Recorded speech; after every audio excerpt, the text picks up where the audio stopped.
FIFA doesn't usually apologize. It especially doesn't apologize to an entire continent. But a few days ago, that's exactly what happened.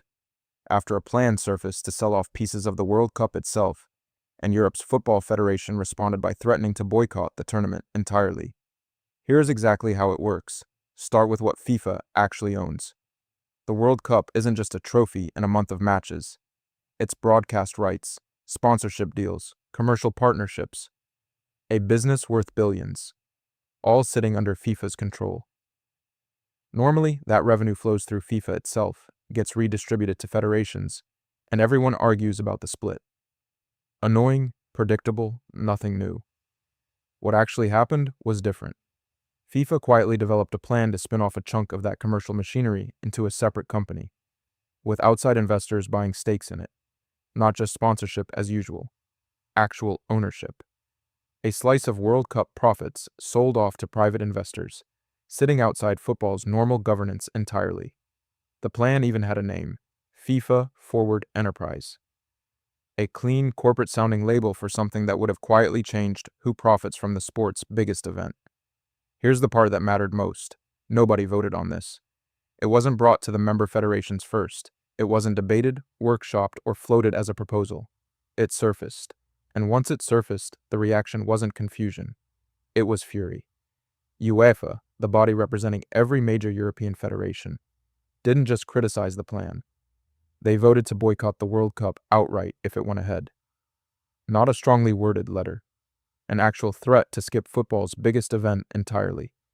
From the confederation that includes some of the sport's most powerful nations.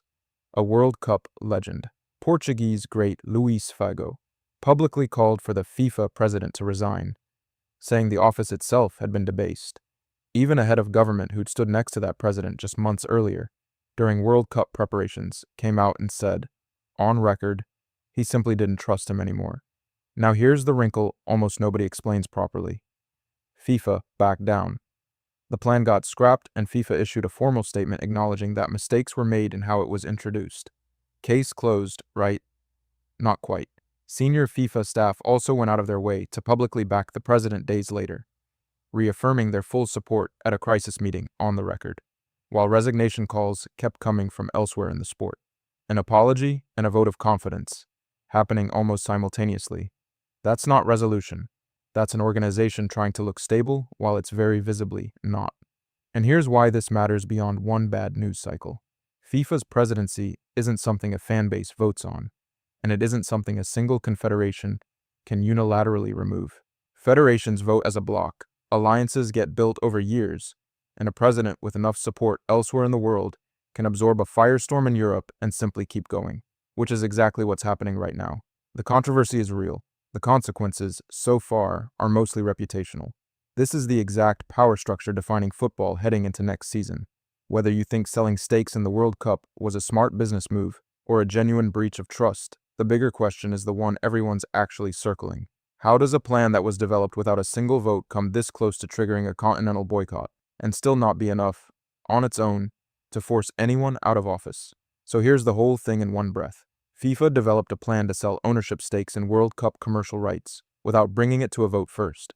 Europe responded with the most serious threat available to it, an actual boycott, and FIFA reversed course and apologized within days.